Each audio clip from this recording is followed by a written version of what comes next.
Next lesson for geometry. In our last lesson, we used the distance and slope formulas to classify triangles on the coordinate plane. In this lesson, we're going to construct coordinate geometry proofs using distance, slope, and midpoint formulas. Here's some vocabulary that you should be familiar with. If you're not, you should pause the video, make sure you write it into your notebook. Okay, so in example 1, we're looking at the set of axes below where triangle ABC with altitude CG and median CM are drawn. They'd like you to find the area of triangle ABC. So if you recall, the formula for the area of a triangle is 1/2 base times height, or base times height divided by 2. So looking at the diagram, we should recall that the altitude gives us the height of the triangle, because the altitude is going to be perpendicular to the side opposite the vertex. So for this triangle, the area of ABC, we're going to have to multiply the base, AB, times the altitude, which is CG. In order to do that, we're going to have to find the length of the base AB and the length of the altitude CG. We can do that by using the distance formula. So we have to take a look and find the coordinates from the graph so that we can substitute them in to the formula to find the length of each line segment.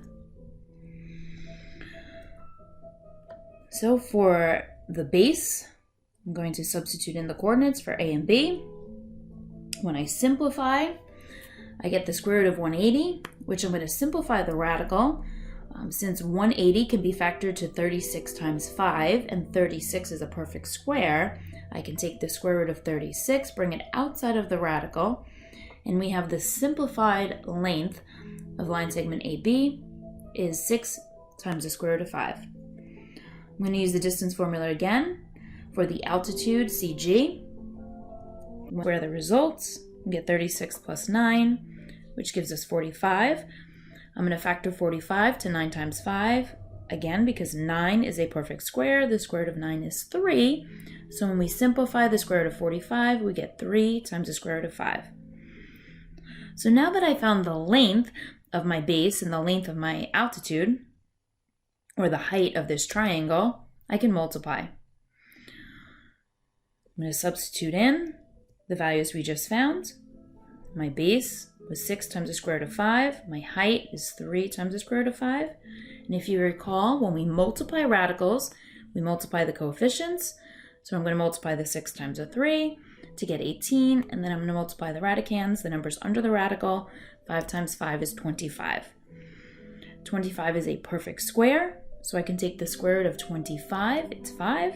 So I have 18 times 5 as my numerator, which is 90. I'm going to divide it by 2 to get the area of the triangle is 45 square units.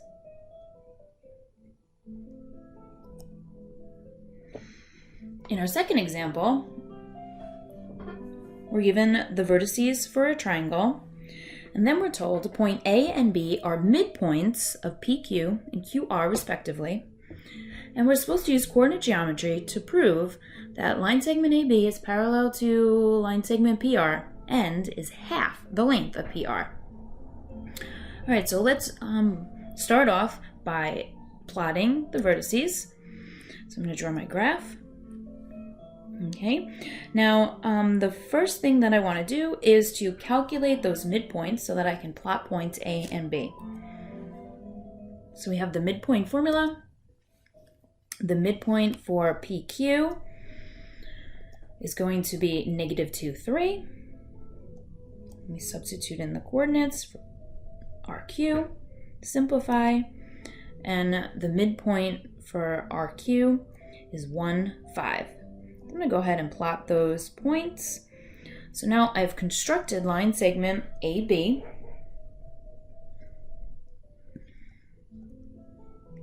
So the next thing that we're going to try and do is prove that AB is parallel to PR. order to prove they're parallel, I need to use the slope formula because we know that parallel lines have the same slope. So I'm going to calculate the slopes of each of those line segments. So we have the change in y over the change in x for PR, and we get a slope of 2/3. We're going to do the same thing for line segment AB. And again, we end up with a slope of 2/3. Since the slopes are equal, we know that line segment AB is parallel to PR. So we can move on to the last part of this proof. We now need to prove that AB is half the length of PR. So again, we're going to have to use the distance formula to calculate the length of each of those segments. So for PR, when I substitute in the coordinates and simplify, I get the square root of 52. 52 can be factored to 4 times 13, 4 being a perfect square. Take the square root of 4, it's 2, so we get 2 times the square root of 13. For line segment AB, when I substitute in and simplify, we get the square root of 13. So now we just need to write our statement. If we take PR and divide it by 2, take half of PR, we get the length of AB. So AB is half the length of PR. So that's all my examples that I have for you today. I do have an activity up for you, some questions on the Google Classroom quiz. Again, you can join me in the afternoons if you have any questions that you'd like to ask or go over any of these problems. Hope everyone is doing well. I can see who's watching the videos up on YouTube, how many hits we're getting. Not everyone's up there watching. So if you're not, make sure that you talk to your classmates and discuss the videos and get everyone participating. So we're all learning during this time.